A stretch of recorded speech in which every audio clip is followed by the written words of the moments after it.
The deep dive में आपका स्वागत है। आज हम 1857 के उस महाविद्रोह की पड़ताल कर रहे हैं जिसने हिंदुस्तान में ब्रिटिश राज की नींव हिला दी थी। हमारे हाथ में जो स्रोत हैं वो साफ करते हैं कि ये सिर्फ सिपाहियों का गुस्सा नहीं था। बिल्कुल नहीं था। ये उस प्रेशर कुकर की तरह था जो 100 साल से धीमी आंच पर पक रहा था। आज हम देखेंगे कि अंग्रेजों ने इसमें एक एक करके कौन से मसाले डाले, शोषण, अपमान, लालच, जिससे आखिर में ऐसा धमाका हुआ जिसने पूरे हिंदुस्तान को हिला दिया। बिल्कुल सही कहा। 1857 कोई एक घटना नहीं थी, वो एक नतीजा था। 100 साल का नतीजा। हाँ, 100 साल के ब्रिटिश शासन का नतीजा। हमारी आज की पड़ताल का मकसद सिर्फ तारीखें दोहराना नहीं है, बल्कि उस ज्वालामुखी के अंदर झांकना है। बिल्कुल। ये समझना है कि कैसे कंपनी की नीतियों ने, उनके आर्थिक और सामाजिक दखल ने उस लावा को तैयार किया जो 1857 में फटा। तो चलिए इस प्रेशर कुकर की एक एक परत को खोलते हैं। तो शुरुआत यहीं से करते हैं कि ये सिर्फ सिपाहियों की बगावत क्यों नहीं थी। स्रोत तो यहाँ तक कहता है कि ये औपनिवेशिक शासन के चरित्र का ही सीधा नतीजा था। मतलब अंग्रेजों के राज करने के तरीके में ही कुछ ऐसा था जिससे लोग नफरत करते थे। हाँ, और ये नफरत ये समाज के हर तबके में फैल रही थी। किसान, जमींदार, कारीगर, पंडित, मौलवी, राजा, सिपाही, कोई नहीं बचा था। कोई ऐसा नहीं था जो अछूता रहा हो। ये समझना जरूरी है कि विद्रोह अचानक नहीं हुआ। ये 100 साल से धीरे धीरे सुलग रही आग थी जो ब्रिटिश विजय के साथ साथ पूरे देश में फैल रही थी। और इस आग में सबसे ज्यादा घी डालने का काम शायद आर्थिक नीतियों ने किया। बिल्कुल। ऐसा लगता है जैसे अंग्रेजों का एक ही मकसद था, भारत को निचोड़ना। उन्होंने देश के पारंपरिक आर्थिक ताने बाने को पूरी तरह से तबाह कर दिया। तबाह शब्द यहाँ बिल्कुल सही है। इसे ऐसे समझिए कि भारत की अर्थव्यवस्था गांवों में बसती थी, जहां किसान, कारीगर और जमींदार एक पारंपरिक व्यवस्था में बंधे थे। जी। अंग्रेजों ने इस व्यवस्था पर 3 तरफ से हमला किया। पहला, उन्होंने भू राजस्व यानी जमीन का लगान इतना ज्यादा बढ़ा दिया कि किसान की कमर ही टूट गई। और इसका नतीजा ये हुआ कि किसान अपनी ही जमीन पर मजदूर बन गया। बिल्कुल। लगान चुकाने के लिए उसे अपनी जमीन व्यापारियों और साहूकारों के पास गिरवी रखनी पड़ती थी, और आखिरकार वो जमीन उसके हाथ से निकल जाती थी। वो कर्ज के ऐसे जाल में फंस जाता था जिससे निकलना नामुमकिन था। और यहां दूसरी मार पड़ी। दूसरी मार? वो क्या थी? वो थी जमींदारों का बदलना। देखिए, पुराने जमींदार, जिन्हें तालुकदार भी कहते थे, वो पीढ़ियों से उसी जमीन पर रहते थे। किसानों से उनका एक रिश्ता था, भले ही वो शोषण का ही क्यों ना हो। एक तरह का सामाजिक बंधन था। हाँ, लेकिन अंग्रेजों ने उनकी जमीनें छीनकर नए लोगों को दे दी। सरकारी अफसर, व्यापारी, साहूकार। इन नए जमींदारों को जमीन या किसानों से कोई मतलब नहीं था। उन्हें सिर्फ ज्यादा से ज्यादा लगान वसूलने से मतलब था। मतलब उन्होंने जमीन को सिर्फ पैसा कमाने की मशीन बना दिया। एकदम सही। और इस मशीन ने सब कुछ पीस कर रख दिया। लगान वसूली इतनी क्रूर थी कि अगर किसान पैसा ना दे पाए तो उसे फौरन जमीन से बेदखल कर दिया जाता था। तो इसका नतीजा क्या हुआ? नतीजा हमारे स्रोत बताते हैं कि 1770 से 1857 के बीच सिर्फ 87 सालों में भारत ने 12 बड़े और अनगिनत छोटे अकाल झेले। लाखों लोग भुखमरी से मर गए। तो जमींदार भी परेशान थे। पर लेकिन एक सवाल मन में आता है, क्या ये वही जमींदार नहीं थे जो खुद किसानों का शोषण करते थे? तो फिर वो अंग्रेजों के खिलाफ क्यों हुए? बहुत अच्छा सवाल है। देखिए, पुराने जमींदारों का सिस्टम शोषण वाला जरूर था, लेकिन उसमें एक पारंपरिक रिश्ता और सम्मान भी था। अच्छा। अंग्रेजों ने उस पूरे सिस्टम को उखाड़ फेंका और उनकी इज्जत को मिट्टी में मिला दिया। उनकी जमीनें नीलाम हो रही थीं, उनकी ताकत छीनी जा रही थी। तो ये लड़ाई उनके लिए अपने वजूद की बन गई थी। और इस सब के ऊपर प्रशासन में फैला हुआ भ्रष्टाचार। हाँ। एक ब्रिटिश अफसर विलियम एडवर्ड्स ने 1859 में लिखा था कि पुलिस लोगों के लिए एक अभिशाप बन गई है और उनका जुल्म सरकार के खिलाफ असंतोष का एक मुख्य कारण है। ये तो अंग्रेज खुद मान रहे हैं। हाँ, वो तो बस एक झलक है। निचली अदालतें, पुलिस, छोटे सरकारी कर्मचारी, सब के सब भ्रष्ट थे। गरीब की कोई सुनवाई नहीं। कोई सुनवाई नहीं थी। अमीर पैसे देकर कुछ भी करवा सकता था।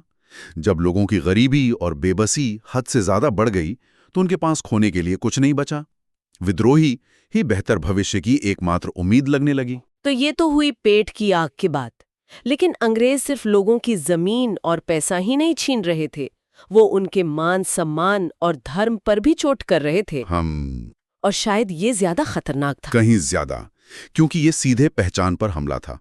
अंग्रेजों ने भारत के पढ़े लिखे मध्य और उच्च वर्ग को पूरी तरह से दरकिनार कर दिया। मतलब उन्हीं सिस्टम से बाहर कर दिया। बिल्कुल। प्रशासन में कोई भी बड़ा पद किसी भारतीय को नहीं दिया जाता था।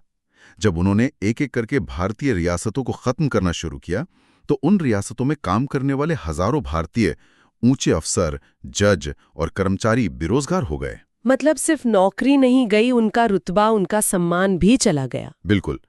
और सिर्फ उनका ही नहीं, उन लोगों का भी सोचिए जो सांस्कृतिक कामों से जुड़े थे। जैसे कि भारतीय राजा नवाब कला, साहित्य, संगीत के संरक्षक थे। वो विद्वानों, पंडितों, मौलवियों को सहारा देते थे। अच्छा। जैसे ही ये रियासतें खत्म हुई, ये सारा संरक्षण अचानक बंद हो गया। नतीजा ये हुआ कि धर्मगुरु, पंडित और मौलवी, जिन्हें लगा कि उनका पूरा भविष्य ही खतरे में है, वो विदेशी शासन के खिलाफ नफरत फैलाने में सबसे आगे हो गए। और इस सबके ऊपर अंग्रेजों का व्यवहार, उनका विदेशीपन। स्रोत कहता है कि वे भारत में हमेशा विदेशी ही बने रहे। हाँ, वो भारतीयों से, यहाँ तक कि ऊंचे तबके के लोगों से भी घुलते मिलते नहीं थे। घुलना मिलना तो दूर, वो भारतीयों को घृणा और अहंकार से देखते थे। उनकी नस नस में नस्लीय श्रेष्ठता भरी थी। सैयद अहमद खान ने बाद में लिखा कि सबसे ऊंचे पद वाला भारतीय भी अंग्रेज अफसरों के सामने डर से कांपता हुआ ही आता था। ये बहुत बड़ी बात थी। बिल्कुल। और लोगों को ये साफ दिखता था कि अंग्रेज यहां बसने नहीं आए हैं। उनका एक ही मकसद है, भारत को लूटो, अमीर बनो और वापस ब्रिटेन चले जाओ। जब माहौल में इतना अविश्वास और गुस्सा भरा हो, तो एक चिंगारी ही काफी होती है। और ऐसा लगता है कि कुछ घटनाओं ने वो चिंगारी सुलगाने का काम किया। हाँ। अंग्रेजों के अजय होने का जो भ्रम था, वो टूटने लगा। ये एक बहुत बड़ा मनोवैज्ञानिक मोड़ था। 1838 से 1856 के बीच अंग्रेजों को कई लड़ाइयों में ऐसी हार का सामना करना पड़ा जिसकी किसी ने कल्पना भी नहीं की थी। जैसे कि पहला अफगान युद्ध। हाँ, पहला अफगान युद्ध, पंजाब के साथ हुई लड़ाइयां और हजारों मील दूर क्रीमिया का युद्ध। इन सब में ब्रिटिश सेना की बहुत किरकिरी हुई। अच्छा। भारत में लोगों ने पहली बार देखा कि अंग्रेज भी हार सकते हैं, कि वो लोहे के नहीं बने हैं। इस एक एहसास ने हिम्मत की एक नई लहर पैदा कर दी। और भारत के अंदर भी तो संथाल आदिवासियों ने 1855-56 में अंग्रेजों को नाको चने चबवा दिए थे। हाँ, बिहार और बंगाल के संथालों ने सिर्फ कुल्हाड़ियों और तीर कमान से लड़कर कुछ समय के लिए अपने इलाके से ब्रिटिश शासन को उखाड़ फेंका था। क्या बात है। भले ही अंग्रेज बाद में जीत गए, लेकिन इस विद्रोह ने दिखा दिया कि अगर लोग ठान लें तो क्या कुछ नहीं हो सकता। हालांकि स्रोत ये भी इशारा करता है कि भारतीयों ने अंग्रेजों की ताकत को कम आंकने की एक बड़ी गलती की, जिसकी भारी कीमत उन्हें 1857 में चुकानी पड़ी। और फिर आता है 1856 का वो साल जब लॉर्ड डलहौजी ने अवध पर कब्जा कर लिया। ये शायद उस प्रेशर कुकर पर आखिरी चोट थी। ये आखिरी और सबसे गहरी चोट थी। अवध का विलय एक राजनीतिक भूल से कहीं बढ़कर था। कैसे? इसने सीधे सीधे उस बारूद में आग लगा दी जो कंपनी की अपनी सेना के अंदर जमा हो रहा था। आपको अंदाजा है, कंपनी की बंगाल सेना के लगभग 75,000 सिपाही अकेले अवध से आते थे। 75,000? तो जब उनकी अपनी मातृभूमि पर अंग्रेजों ने कब्जा कर लिया, तो उनका गुस्सा होना तो लाजमी था। सिर्फ गुस्सा नहीं, ये उनके लिए एक धोखा था। धोखा? हाँ, इन्हीं सिपाहियों ने अपनी जान पर खेलकर अंग्रेजों के लिए पूरा हिंदुस्तान जीता था, और बदले में अंग्रेजों ने उनके ही घर पर कब्जा कर लिया। ये तो उनकी देशभक्ति पर सीधा हमला था। बिल्कुल। और इसका असर उनकी जेब पर भी पड़ा। जब तक अवध एक आजाद रियासत थी, सिपाहियों के परिवारों को जमीन के लगान में कुछ छूट मिलती थी। जैसे ही ब्रिटिश राज आया, उन पर भी भारी भरकम टैक्स लगा दिए गए। और डलहौजी का बहाना क्या था? यही कि वो अवध के लोगों को नवाब के बुरे शासन से आजाद कराना चाहता है। मतलब कहा कुछ और किया कुछ और। बिल्कुल, सरासर धोखा था। ये तो आम आदमी को कोई राहत नहीं मिली। उल्टा उन पर भू राजस्व के साथ साथ खाना, घर, नाव, अफीम, यहां तक कि इंसाफ पाने के लिए भी नए नए टैक्स लगा दिए गए। और इसका असर क्या हुआ? असर बहुत व्यापक हुआ। नवाब की सेना और प्रशासन को भंग कर दिया गया, जिससे हजारों सैनिक और अधिकारी एक झटके में बेरोजगार हो गए। और जो आम लोग थे? अवध के दरबार पर निर्भर रहने वाले व्यापारी, दुकानदार, कारीगर सब बर्बाद हो गए। और अवध के तालुकदारों का क्या हुआ? वो बड़े जमींदार जिनकी हम बात कर रहे थे। अंग्रेजों ने आते ही लगभग 21,000 तालुकदारों की जागीरें जब्त कर लीं। 21,000? हाँ, ये वो लोग थे जो पीढ़ियों से अपने इलाकों के राजा जैसे थे। रातों रात उनकी जमीन, उनकी इज्जत सब छीन ली गई। ये 21,000 बेदखल तालुकदार ब्रिटिश शासन के सबसे खतरनाक दुश्मन बन गए, जो बस मौके का इंतजार कर रहे थे। अवध के कब्जे ने बाकी भारतीय राजाओं को भी डरा दिया होगा। उन्हें समझ आ गया होगा कि अंग्रेजों की दोस्ती का कोई भरोसा नहीं है। उनमें दहशत फैल गई। उन्होंने देखा कि अंग्रेजों के प्रति वफादारी का कोई इनाम नहीं मिलता। अंग्रेजों ने बार बार अपनी ही संधियों और वादों को तोड़ा था। इसी नीति ने नाना साहब, झांसी की रानी लक्ष्मीबाई और मुगल बादशाह बहादुर शाह जफर को अंग्रेजों का कट्टर दुश्मन बना दिया। हाँ, नाना साहब को उनके पिता पेशवा बाजीराव द्वितीय की पेंशन देने से मना कर दिया गया जी। और रानी लक्ष्मीबाई के दत्तक पुत्र को झांसी का वारिस नहीं माना गया। बिल्कुल। और मुगलों का तो भारी अपमान किया गया। लॉर्ड डलहौजी और फिर लॉर्ड कैनिंग ने ऐलान कर दिया कि बहादुर शाह के बाद उनके वारिसों को लाल किला छोड़ना होगा और राजा की उपाधि भी छीन ली जाएगी। वे सिर्फ राजकुमार कहलाएंगे। हाँ, ये सीधे सीधे भारत की शान पर हमला था। तो आर्थिक तबाही हो गई, राजनीतिक धोखा हो गया, सामाजिक अपमान हो गया। अब बचता है धर्म, जिस पर हमला शायद सबसे संवेदनशील मुद्दा था। और अंग्रेजों ने ये गलती भी की। लोगों में एक डर बहुत तेजी से फैल रहा था कि सबको ईसाई बना देंगे। हाँ, कि अंग्रेजी सरकार उनके धर्म को नष्ट करके सबको ईसाई बनाना चाहती है। और इस डर का कारण था ईसाई मिशनरियों की गतिविधियां। अच्छा। वो स्कूलों, अस्पतालों, जेलों, यहाँ तक कि बाजारों में खुलेआम हिंदू धर्म और इस्लाम की बुराई करते थे और लोगों को धर्म बदलने के उकसाते थे। और उन्हें सरकारी संरक्षण भी मिला हुआ था। हाँ, उन्हें पुलिस की सुरक्षा मिलती थी। फिर सरकार ने 1850 में कानून बनाया, जिसके तहत अगर कोई हिंदू या मुसलमान ईसाई बन जाता है, तब भी उसका अपनी पैतृक संपत्ति पर हक बना रहेगा। मतलब धर्म बदलने को बढ़ावा दिया जा रहा था। बिल्कुल। सरकार सेना में अपने खर्चे पर पादरी रखती थी। कई बड़े बड़े अंग्रेज अफसर तो इसे अपना धार्मिक कर्तव्य मानते थे कि सिपाहियों को ईसाई बनाया जाए। लेकिन अंग्रेजों ने कुछ अच्छे सामाजिक सुधार भी तो किए, जैसे सती प्रथा को बंद करना या विधवा पुनर्विवाह को इजाजत देना।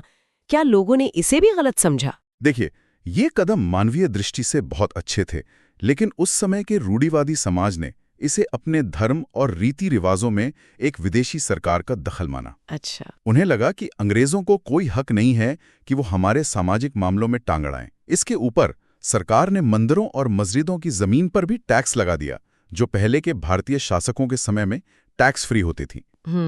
इससे पंडित और मौलवी भड़क गए और उन्होंने प्रचार करना शुरू कर दिया कि अंग्रेज भारत के धर्मों को मिटाने पर तुले हैं। और अब आते हैं कहानी के सबसे अहम किरदार पर, सिपाही, जिसने ये विद्रोह शुरू किया। सवाल ये है कि जिस सिपाही ने अंग्रेजों को हिंदुस्तान जितवाया, वो अचानक उनके खिलाफ क्यों हो गया? इसका सबसे सीधा जवाब है कि सिपाही आसमान से नहीं टपका था। वो इसी भारतीय समाज का हिस्सा था। वो असल में वर्दी में किसान था। वर्दी में किसान, ये बहुत शक्तिशाली बात है। मतलब जो दर्द और अपमान उसका परिवार गांव में झेल रहा था, वही दर्द वो अपनी छावनी में महसूस कर रहा था। बिल्कुल। जब उसे खबर मिलती थी कि उसके बाप की जमीन छीन ली गई है या उसके परिवार पर जुल्म हो रहा है, तो उसका खून खौलता था।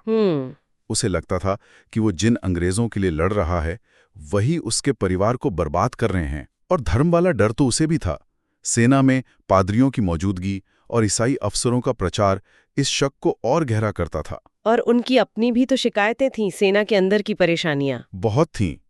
अंग्रेज अफसरों ने सिपाहियों को उनके जाति और धर्म के चिन्ह, जैसे तिलक लगाना, दाढ़ी रखना या पगड़ी पहनने से रोकना शुरू कर दिया। अच्छा। फिर 1856 में एक नया कानून आया, जनरल सर्विस एनलिस्टमेंट एक्ट, जिसमें हर नए सिपाही को ये कसम खानी पड़ती थी कि जरूरत पड़ने पर उसे समुंदर पार भी लड़ने भेजा जाएगा। और ये हिंदुओं के लिए बहुत बड़ी बात थी, क्योंकि उस समय समुंदर पार करने का मतलब था धर्म और जाति से बाहर हो जाना। हाँ, इससे उनकी धार्मिक भावना को गहरी चोट पहुंची।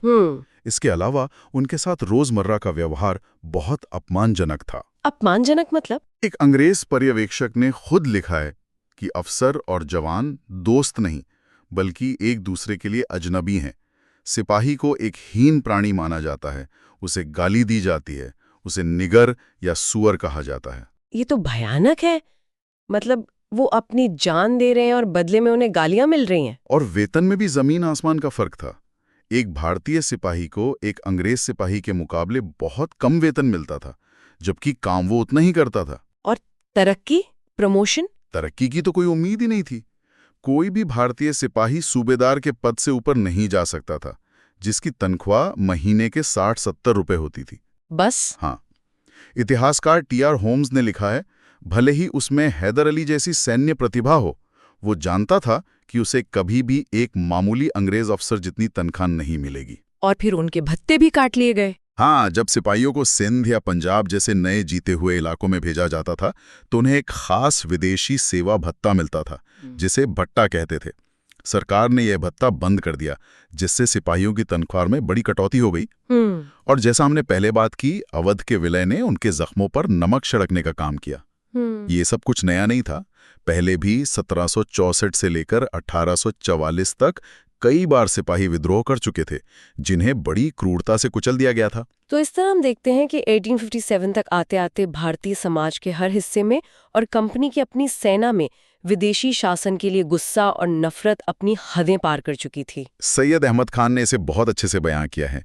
उन्होंने लिखा, आखिरकार भारतीयों को यह सोचने की आदत पड़ गई कि सभी कानून उन्हें अपमानित करने, बर्बाद करने और उनके धर्म से वंचित करने के लिए ही बनाए गए हैं। लोग सरकार में बदलाव चाहते थे और ब्रिटिश शासन की जगह किसी और के आने के विचार से दिल से खुश होते थे। बिल्कुल। दिल्ली में विद्रोहियों ने जो घोषणा पत्र जारी किया था, उसमें भी तो यही सारी बातें थी। भारी लगान, रोजगार की कमी और धर्म को नष्ट करने की सरकारी साजिश। हाँ, वो घोषणा पत्र उन सभी आर्थिक, राजनीतिक और धार्मिक शिकायतों का एक निचोड़ था, जिनकी हमने चर्चा की है। तो 1857 का विद्रोह कोई एक घटना नहीं था, बल्कि 100 साल से जमा हो रहे जन असंतोष का चरम था। ये उस परंपरा का हिस्सा था जो 1763 से ही चल रही थी। हमारे स्रोत बताते हैं कि 1763 से 1856 के बीच 40 से ज्यादा बड़े और सैकड़ों छोटे विद्रोह हो चुके थे। तो आज हमने देखा कि 1857 का विद्रोह सिर्फ चर्बी वाले कारतूसों की कहानी नहीं थी। ये एक सदी के आर्थिक शोषण, राजनीतिक विश्वासघात, सामाजिक अपमान और धार्मिक भय का नतीजा था। सही बात है। किसानों से लेकर राजकुमारों तक और सिपाहियों से लेकर पुजारियों तक प्रेशर कुकर में हर किसी का गुस्सा खौल रहा था। बिल्कुल। और ये स्रोत हमें एक बहुत दिलचस्प सवाल के साथ छोड़ जाते हैं। क्या? अगर 1763 से 1856 तक विद्रोह लगातार हो रहे थे, लेकिन वो सब स्थानीय और एक दूसरे से कटे हुए थे, तो सोचने वाली बात यह है कि 1857 में ऐसा क्या खास हुआ? वो कौन से कारण थे जिन्होंने इन अलग अलग सुलगती हुई चिंगारियों को एक साथ लाकर एक ऐसी ज्वाला में बदल दिया जिसने पूरे उत्तर और मध्य भारत को अपनी चपेट में ले लिया?